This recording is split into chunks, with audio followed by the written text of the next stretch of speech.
Good evening मेरे प्यारे विद्यार्थियों। आप सभी को मैं हार्दिक अभिनंदन करता हूं अपने YouTube channel divine classes and institute of education पे। आज की इस क्लास में मैं आप सभी को समूह जिक्र करने वाला हूं एक न्यू प्रोग्रामिंग लैंग्वेज के बारे में।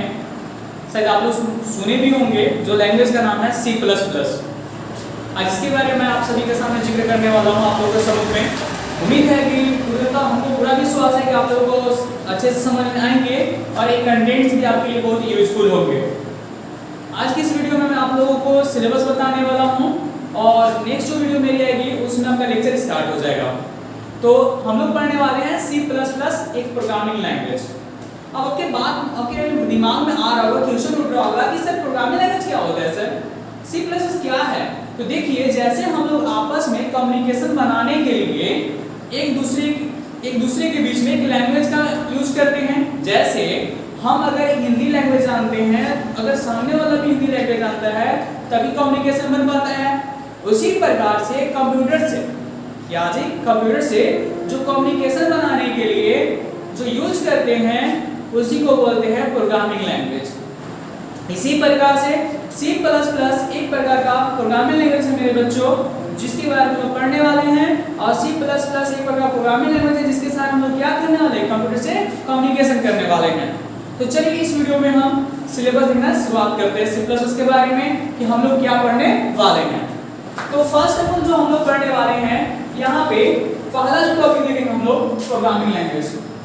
क्या देखने वाले हैं, प्रोग्रामिंग लैंग्वेज। प्रोग्रामिंग लैंग्वेज क्या होता है, हम लोग क्यों पढ़ेंगे, आगे पे सारा चीज इस टॉपिक में हम लोग देखेंगे। नेक्स्ट जो टॉपिक है मेरा, रूल्स ऑफ प्रोग्रामिंग लैंग्वेज। क्या मेरे बच्चों, रूल्स ऑफ प्रोग्रामिंग लैंग्वेज। जैसे मेरा कहने का अर्थ क्या है कि जैसे हम प्रोग्रामिंग लैंग्वेज पढ़ेंगे तो उसको लिखने का कुछ रूल्स भी तो होंगे ना, नियम भी होंगे ना। तो वो नियम हम लोग पढ़ने वाले हैं इस टॉपिक के अंदर में कि किसी भी प्रोग्राम को लिखने के लिए नियम क्या होता है, खास करके C++ का। नेक्स्ट हम लोग इसके बाद बात करने वाले हैं जनरेशन ऑफ प्रोग्रामिंग लैंग्वेज। क्या देखने वाले बच्चों, generation of programming language. Generation कहने का मतलब क्या होता है, पीढ़ी। जनरेशन कहने का क्या होता है, पीढ़ी। जैसे प्रोग्रामिंग लैंग्वेज में कौन कौन सा जनरेशन है, अभी तक C++ किस जनरेशन का लैंग्वेज है, अभी तक स्टार्ट से लेकर कितने जनरेशन आए हुए हैं, कौन कौन सा लैंग्वेज आए हुए हैं, किस तरह का यूज किया गया। तो प्रोग्राम का मतलब प्रोग्रामिंग लैंग्वेज का किसके अंदर में, जनरेशन के अंदर में। तो हम लोग इस टॉपिक के अंदर में देखने वाले हैं। इसके बाद नेक्स्ट टॉपिक हम लोग देखेंगे बच्चों, बेसिक कॉन्सेप्ट ऑफ C++। आपका सिलेबस जो है यहाँ से फुली स्टार्ट होता है। और आप लोगों को मैं एक बात बताना चाहता हूँ कि यदि आप 11th के बच्चे हो या फिर 12th के बच्चे हो या फिर BCA के बच्चे हो या फिर BSc CA के बच्चे हो या फिर BSc IT के बच्चे हो, यदि आप BTech के भी क्यों नहीं बच्चे हो, यदि आपका पेपर है C++, तो मैं क्लेरिफाई कर दे रहा हूँ कि आपके लिए बहुत यूजफुल है और कंटेंट्स भी आपको अच्छे मिलेंगे। यहाँ पे आपको किस तरह का कोई डाउट नहीं रहने वाला है। First of all theory, second में आपका प्रोजेक्ट वर्क होगा, कैसी प्रोग्रामिंग स्किल का, क्या होगा प्रोग्रामिंग स्किल का इस क्लेरिफाई होगा उस विद प्रैक्टिकल भी, थ्योरी के साथ विद प्रैक्टिकल। यहाँ पे मैं दिखाऊंगा, उसके बाद प्रैक्टिकल भी आपको करवाने वाला हूँ। इसके बाद नेक्स्ट MCQ जो एग्जाम में मैक्सिमम पूछे जाते हैं और फिर आपका टॉपिक खत्म हो जाएगा। तो उसके बाद आपका प्रोजेक्ट वर्क होगा। प्रोजेक्ट वर्किंग के बाद जो इंटरव्यू में मैक्सिमम जो कंपनियां जो लेती है, वो इंटरव्यू में जो क्वेश्चन आस्क किए जाते हैं वो भी मैं यहाँ पे आपके सम्मुख बताने वाला हूँ। नेक्स्ट यहाँ पे टॉपिक अगर बेसिक कॉन्सेप्ट ऑफ C++ के बाद हम लोग पढ़ने वाले बच्चों फीचर्स ऑफ C++। क्या पढ़ने वाले, फीचर्स ऑफ C++, यानी C++ का फीचर्स क्या है। नेक्स्ट हम लोग पढ़ेंगे टेक्स्ट एडिटर ऑफ C++, यानी C++ राइट करने के लिए, क्या बच्चों, C++ राइट करने के लिए हम लोग कौन कौन सा टेक्स्ट एडिटर का यूज करते हैं, हम लोग इस टॉपिक के अंदर देखने वाले हैं। नेक्स्ट हम लोग पढ़ेंगे यहाँ पे एडवांटेज एंड डिसएडवांटेज। C++ पढ़ने का लाभ क्या हम लोग मिलेगा, इसका डिसएडवांटेज क्या है। देखिए, कोई भी ऐसा लैंग्वेज नहीं है जिसका एडवांटेज ना हो, डिसएडवांटेज ना हो। कुछ उसका बोल सकते हैं मेरिट्स भी होते हैं तो कुछ डिमेरिट्स भी होते हैं। इसी प्रकार से C++ का मेरिट्स भी है और डिमेरिट्स भी। नेक्स्ट इसके बाद हम लोग बात करने वाले हैं general structure of C++ program. क्या देखने वाले बच्चों, general structure of C++ program, या फिर इसको बोलते हैं सिंटैक्स ऑफ C++ प्रोग्राम। यानी कहने का अर्थ ये है कि हम जब प्रोग्राम लिखना स्टार्ट करेंगे तो उसका जो स्ट्रक्चर का कॉन्सेप्ट यूज होता है, किसका, तो जनरल स्ट्रक्चर का, किसके लिए, C++ प्रोग्राम के लिए। जैसे मान लीजिए हम लोग मैथ का कोई क्वेश्चन सॉल्व करते हैं तो उसके लिए फार्मूला अप्लाई करते हैं ना, उसी प्रकार से यहाँ पे C++ प्रोग्राम को राइट करने के लिए जो स्ट्रक्चर दिए गए हैं उस स्ट्रक्चर को अनुसार फॉलो करते हुए किसी प्रोग्राम को क्या करेंगे, राइट करेंगे। तो राइट करने के लिए जो स्ट्रक्चर दिया गया है C++ का, हम लोग इस टॉपिक का अंदर देखने वाले हैं। चलिए नेक्स्ट इसके बाद बात करते हैं बच्चों, how to solve a problem in C++। क्या क्वेश्चन है, क्या टॉपिक है, sorry, how to solve a problem in C++। कहने का मेरा मतलब ये है कि मान लीजिए हम कोई प्रोग्राम लिखते हैं या मेरे पास प्रोग्राम लिखने के लिए आया हुआ है, तो उसको हम लोग कितने फेज में सॉल्व करेंगे, कैसे सॉल्व करेंगे, तो हम लोग इस टॉपिक के अंदर देखने वाले हैं, how to solve a problem in C++। Next इसके बाद बात करते हैं, इसके बाद जो पढ़ने वाले हम लोग एल्गोरिथम। क्या पढ़ने वाले बच्चों, एल्गोरिथम।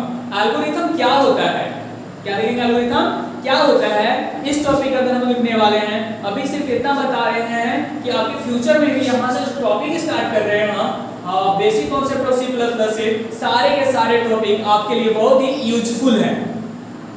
बात समझ में आ रही है।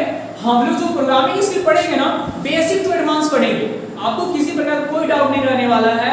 एक से एक क्वेश्चन देखने वाले हैं हम लोग, यहाँ तक NIT का जो एंट्रेंस एग्जाम होता है उसका भी क्वेश्चन यहाँ पे देखने वाले हैं। हर एक टॉपिक के अंदर क्लियरिफाई करेंगे तो हम अच्छे से, आपके मन में थोड़ा सा भी मतलब एक प्रकार क्या बोला जाता है, डाउट या हेजिटेशन वगैरह कुछ भी रहने वाला नहीं है।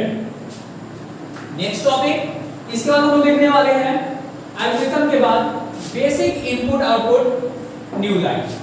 यानी कहने का अर्थ ये है कि हम लोग C+ प्रोग्राम को राइट करेंगे तो उसके लिए, राइट करने के लिए हमको क्या चाहिए, आउटपुट के लिए कमांड लाइन चाहिए, इनपुट के लिए कमांड लाइन चाहिए, फिर नए लाइन के लिए कमांड लाइन चाहिए। वो क्या होता है, कैसे, किस प्रकार से यूज किया जाता है, हम लोग यहाँ पर देखने वाले हैं। एक टॉपिक यहाँ पे थोड़ा सा छूट गया तो आप लोग लिख लीजिएगा, आप लोग मेंशन कर लीजिएगा अपने कॉपी में या नोट्स कर लीजिएगा। Use of, where use of C++। हम लोग C++ कहाँ यूज करेंगे, मान लीजिए हम लोग पढ़ रहे हैं तो इसका उपयोग कहाँ पे है। आखिर में कुछ भी हम लोग मार्केट से मान लीजिए लेते हैं तो ये चीज समझते हैं कि इसका यूज क्या है, इससे प्रॉफिट मेरा कितना है। तो इसी प्रकार से अगर C++ लैंग्वेज पढ़ रहे हैं तो इसका फ्यूचर्स में क्या यूज है मेरा फ्यूचर में, तो ये सारा कुछ हम लोग जानेंगे। वेयर यूज ऑफ C++, जो भी टॉपिक होगा आपका एडवांटेज एंड डिसएडवांटेज के बाद होने वाला है। नेक्स्ट इसके बाद हम देखेंगे फ्लो चार्ट। क्या देखेंगे बच्चों, फ्लो चार्ट। फ्लो चार्ट क्या होता है, किस तरीके से यूज किया जाता है, ये चीज हम लोग देखने वाले हैं। इसके बाद आएगा कमेंट्स। मान लीजिए हम लोग कोई प्रोग्राम लिखते हैं तो उसमें कमेंट्स डालना है, कमेंट्स लाइन, तो कैसे डालेंगे इस टॉपिक के अंदर देखेंगे हम लोग। नेक्स्ट इसके बाद हम लोग पढ़ेंगे वेरिएबल्स। क्या पढ़ेंगे, वेरिएबल्स। किसका, तो C++ का। जैसे हम लोग असाइन करते हैं वैल्यू को तो वेरिएबल का यूज करता है, तो वेरिएबल को हम, वेरिएबल क्या होता है, कैसे लिखेंगे, तो इसके लिए एक टॉपिक मैंने डिफाइन किया है खुद से आप लोगों के लिए बच्चों। जो टॉपिक का नाम है रूल्स फॉर डिफाइनिंग, क्या है, rules for defining variable in C++। यानी कहने का अर्थ क्या है, हम लोग किसी वेरिएबल को C++ के अंदर में किस तरीके से डिफाइन करेंगे इस टॉपिक के अंदर देखेंगे।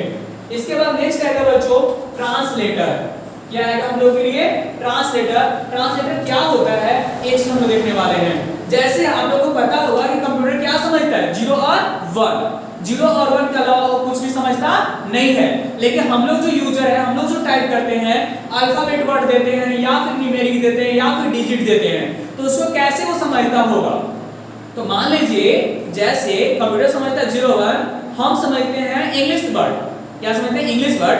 तो हम लोगों के बीच में कम्युनिकेशन बनाए रखने के लिए, कैसे कम्युनिकेशन बनाए रखने के लिए दोनों के बीच में एक मीडिएटर की जरूरत पड़ेगी। एक ऐसे मीडिएटर की जो दोनों बहुत लैंग्वेज जानता हो, वो हिंदी भी जानता हो, इंग्लिश भी जानता हो और 0 और 1 भी जानता हो।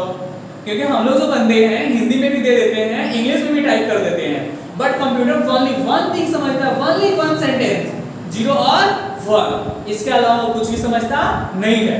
तो आखिर वो कुछ कैसे समझेगा, तो उसके बीच में जो मीडिएटर यूज करते हैं उसी को बोलते हैं ट्रांसलेटर। क्या बोलते हैं, ट्रांसलेटर। तो ट्रांसलेटर कितने टाइप के होते हैं, कौन कौन सा जनरेशन में यूज हुआ है, तो ये सब सारा कुछ हम लोग इस टॉपिक के अंदर देखने वाले हैं। इसके अंदर बाबू ट्रांसलेटर के टॉपिक के अंदर में। नेक्स्ट इसके बाद हम लोग बात करेंगे एरर। क्या पढ़ने वाले हैं? एरर। जैसे हम लोग कोई प्रोग्राम राइट करेंगे तो एरर होता है, वहां पे दिखाता है एरर, आप लोग देखेंगे भी जहां तक मेरे साथ। तो एरर जो दिखाता है, एरर कितने टाइप के होते हैं, एरर को डिटेक्ट कैसे करेंगे, तो इस टॉपिक के अंदर हम लोग देखने वाले हैं। इसके बाद मेरा नेक्स्ट टॉपिक आएगा बच्चों टोकन्स। क्या आएगा? टोकन्स। टोकन्स क्या होता है? ये भी एक टॉपिक है, इसके अंदर हम लोग देखेंगे। इसके बाद नेक्स्ट आएगा कांस्टेंट या लिटरल्स।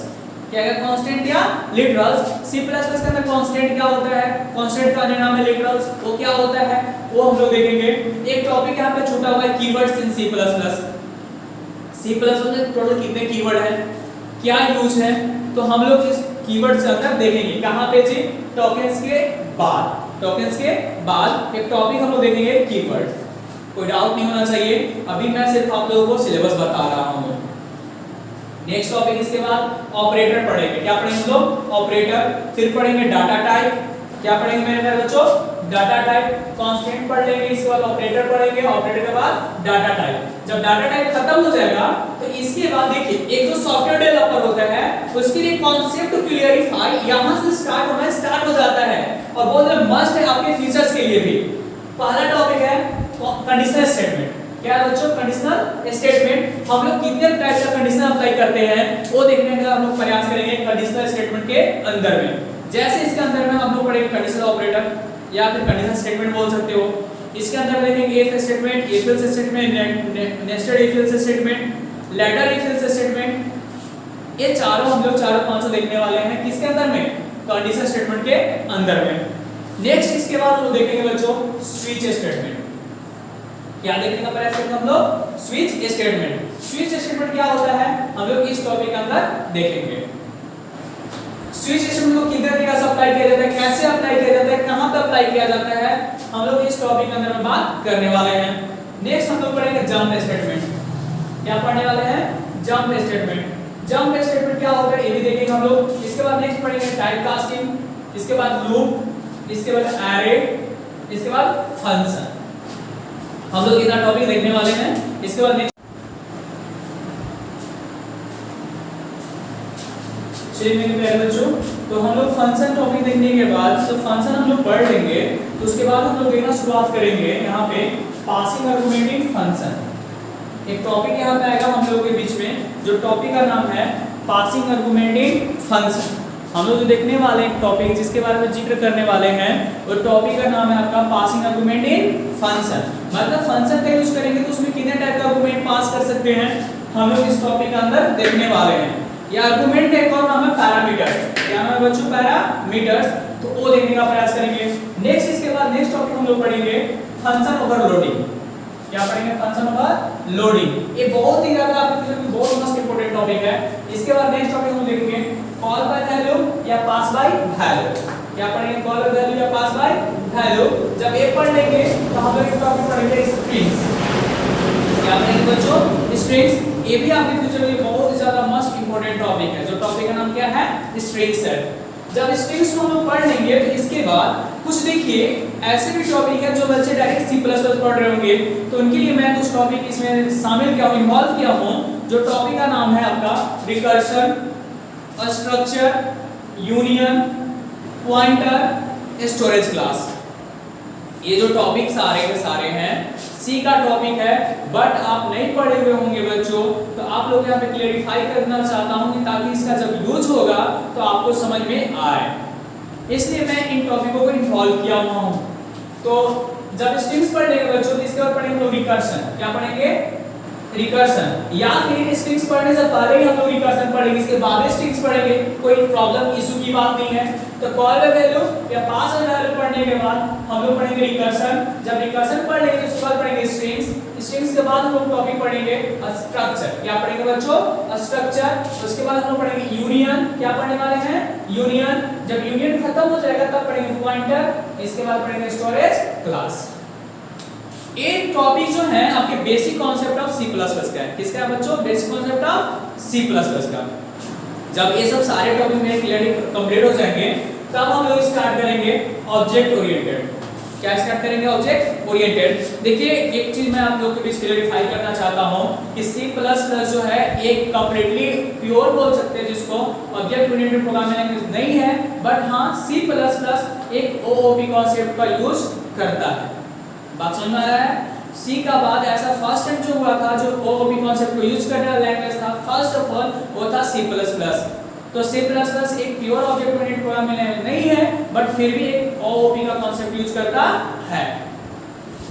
चलिए क्यों नहीं है हम लोग देखेंगे आगे इस टॉपिक में, मतलब समझने की कोशिश करेंगे कि क्यों आखिर हम बोल रहे हैं कि प्योर नहीं है।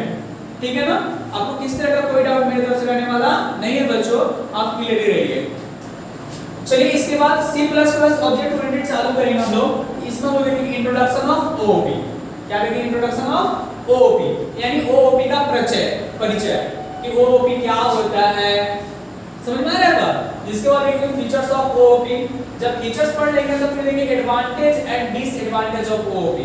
क्या देखने वाले? Advantage and disadvantage of OOP। OOP इसका क्या लाभ है और क्या इसका हानि है, मेरिट्स या डिमेरिट्स बोल सकते हो जिसको। आप जब एग्जाम दीजिएगा, पेपर लिख राइट कीजिएगा BCA का या फिर BSc IT का, तो उसमें क्वेश्चन आस्क करने का चांसेस रहते हैं। किसका? एडवांटेज डिसएडवांटेज का। तो कोई इशू नहीं होगा आपको, मैं आपको पहले क्लेरिफाई कर चुका हूं थ्योरी विद प्रैक्टिकल। प्रैक्टिकल मतलब क्या? Programming skill. उसके बाद MCQ, उसके बाद प्रोजेक्ट वर्क। तो आपको क्लियरिफाई हर एक तरह से आपको मैं एक प्रकार से बोल सकता हूं कि क्या प्रिपेयर कर रहा हूं, इस बार कोई इशू नहीं होना चाहिए। चलिए नेक्स्ट टॉपिक हम देखते हैं। जब फीचर्स ऑफ OOP देख लेंगे इसके बाद पढ़ेंगे क्लास। क्या पढ़ेंगे हम लोग? Class and object. एक टॉपिक क्लास अलग है, ऑब्जेक्ट अलग है। हम लोग जानने का प्रयास करेंगे क्लास क्या होता है, ऑब्जेक्ट्स क्या होता है, इसको क्लास मेथड्स। इसके बाद पढ़ेंगे हम लोग क्लास एक्सेस एंड स्पेसिफायर्स। इसके बाद पढ़ेंगे इनहेरिटेंस। क्या पढ़ेंगे जी? इनहेरिटेंस। जब इनहेरिटेंस मेरा कंप्लीट हो जाएगा तो इसके बाद हम लोग पढ़ने का प्रयास करेंगे कंस्ट्रक्टर। क्या पढ़ने का प्रयास करेंगे? कंस्ट्रक्टर। जब कंस्ट्रक्टर कंप्लीट हो जाएगा तो पढ़ेंगे पॉलीमॉर्फिज्म। क्या पढ़ेंगे? पॉलीमॉर्फिज्म। हर एक अपने आप में एक चैप्टर है, टॉपिक से मत नहीं चलेगा, चैप्टर। हम लोग इसको समझने का प्रयास करेंगे बहुत बारीकी से, बहुत इजी वे से, बेसिक टू एडवांस जाने का प्रयास करेंगे। और बेसिक टू एडवांस जाने का प्रयास नहीं, जाएंगे हम लोग एनी हाउ जाएंगे। जब पॉलीमॉर्फिज्म खत्म हो जाएगा इसके बाद हम लोग पढ़ेंगे इनकैप्सुलेशन। क्या पढ़ेंगे बच्चों? इनकैप्सुलेशन। जब इनकैप्सुलेशन पूरा कंप्लीट हो जाएगा पढ़ेंगे डाटा एब्स्ट्रैक्शन। क्या पढ़ने का प्रयास करेंगे? Data abstraction. इसके बाद data hiding, operator overloading, interfaces, friend class. Friend class से आस्क किए जाते हैं क्वेश्चन, बहुत सारे क्वेश्चन की आस्क किए जाते हैं बच्चों। तो हम लोग ध्यान देंगे सारे टॉपिक को। किसके अंदर पढ़ रहे हैं हम लोग? OOP कॉन्सेप्ट के अंदर में। किसके अंदर हम पढ़ रहे हैं? OOP कॉन्सेप्ट के अंदर हम लोग पढ़ रहे हैं। जब ये टॉपिक मेरे कंप्लीट हो जाएंगे फ्रेंड क्लास, तो इसके बाद हम लोग पढ़ेंगे टेम्पलेट्स।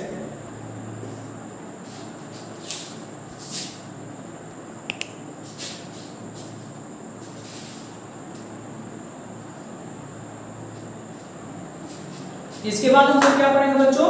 टेम्पलेट्स पढ़ेंगे। क्या पढ़ेंगे? टेम्पलेट्स। यानी हम लोग C++ ऑब्जेक्ट ओरिएंटेड के अंदर कितने टॉपिक देखने वाले हैं? फर्स्ट ऑफ ऑल देखेंगे इंट्रोडक्शन ऑफ OOP। क्या देखेंगे बच्चों? Introduction of OOP। इसके बाद देखेंगे advantage and disadvantage of OOP। इसके बाद देखेंगे फीचर्स ऑफ OOP। फिर देखेंगे क्लास एंड ऑब्जेक्ट्स। क्या देखेंगे बच्चों? Class and objects. इसके बाद देखेंगे class methods, class access specifiers, inheritance, constructor, polymorphism, encapsulation, data abstraction, data hiding, operator overloading, interfaces, friend class, templates. ये जो हुए OOP ऑब्जेक्ट ओरिएंटेड प्रोग्रामिंग के अंदर हम लोग इनके टॉपिक देखने वाले हैं। इसके बाद एडवांस ऑफ C++ के एडवांस के बारे में बात करें तो इसके अंदर हम लोग टॉपिक देखने वाले बच्चों फाइल एंड स्ट्रीम। क्या देखने वाले? File and stream. मतलब फाइल को कितने प्रकार से राइट किया जाता है, रीड किया जाता है, ये सारा चीज टॉपिक अंदर हम लोग देखेंगे। इसके बाद नेक्स्ट टॉपिक देखेंगे एक्सेप्शन हैंडलिंग। क्या देखेंगे बच्चों? Exception handling. जब एक्सेप्शन हैंडलिंग पढ़ लेंगे इसके बाद पढ़ेंगे DMA। क्या पढ़ेंगे बच्चों? DMA, जिसका नाम है डायनेमिक मेमोरी एलोकेशन। क्या नाम है? Dynamic memory allocation. जब ये पढ़ लेंगे इसके बाद हम लोग पढ़ेंगे नेम एंड स्पेस। क्या पढ़ेंगे? Name and space. इसके बाद पढ़ेंगे प्री प्रोसेसर्स। क्या पढ़ेंगे? Pre processors. जब प्री प्रोसेसर मेरा कंप्लीट हो जाएगा इसके बाद पढ़ेंगे सिग्नल हैंडलिंग। किसके अंदर में? तो C++ एडवांस के अंदर में सब सारे टॉपिक है मेरे प्यारे बच्चों, जो आपके फ्यूचर के लिए बहुत ही यूजफुल है, बहुत ही ज्यादा। इसके बाद पढ़ेंगे मल्टी थ्रेडिंग, कितने प्रकार से थ्रेड क्रिएट किए जाते हैं, ये सारा कुछ हम लोग पढ़ेंगे इस टॉपिक के अंदर में। फिर पढ़ेंगे वेब प्रोग्रामिंग, C++ का कॉन्सेप्ट यूज करके वेब प्रोग्रामिंग भी किए जाते हैं, कैसे किए जाते हैं वो भी देखेंगे। इसके बाद हम देखेंगे प्रोजेक्ट वर्क। क्या देखेंगे बच्चों? Project work. किसके अंदर में? तो C++ के अंदर में सब सारे टॉपिक कंप्लीट हो जाएंगे, मेरे प्रोग्रामिंग स्किल पूरी तरह से स्ट्रांग हो जाएगी, हम लोग कैपेबल हो जाएंगे। तो उसके बाद हम लोग देखेंगे प्रोजेक्ट। क्या देखेंगे? प्रोजेक्ट। किसका? तो C++ कॉन्सेप्ट का यूज करके। आपको फिर से मैं एक बार बात बताना चाहता हूं कि ये जो यहाँ पे C++ इसके अंदर हम लोग पढ़ रहे हैं एडवांस का। किसके बारे में जिक्र कर रहे हैं अभी? एडवांस का। एडवांस में कौन कौन से टॉपिक आते हैं मैं एक बार फिर से रीड कर दे रहा हूं आपके सामने। File and stream, exception handling, DMA, इसके बाद name and space, pre processors, signal handling, multi threading, C++ programming, इसके बाद देखेंगे प्रोजेक्ट वर्किंग। उम्मीद करते हैं आई होप आप लोगों को जहां तक मेरा कंटेंट अच्छा लगा होगा, पसंद भी आया होगा। आप लोग राइट कर लीजिएगा और मेरे जो YouTube चैनल है उसको प्लीज सब्सक्राइब कीजिएगा, लाइक एंड शेयर भी कीजिएगा और आपके जो भी मतलब दोस्त फ्रेंड सर्कल होंगे उनको एडवाइस कीजिएगा कि यहाँ पे सारे के सारे कंटेंट्स आपको मिलने वाले हैं और बेटर वे से मिलने वाले हैं। तो so please like and subscribe my YouTube channel. So thank you for watching my video.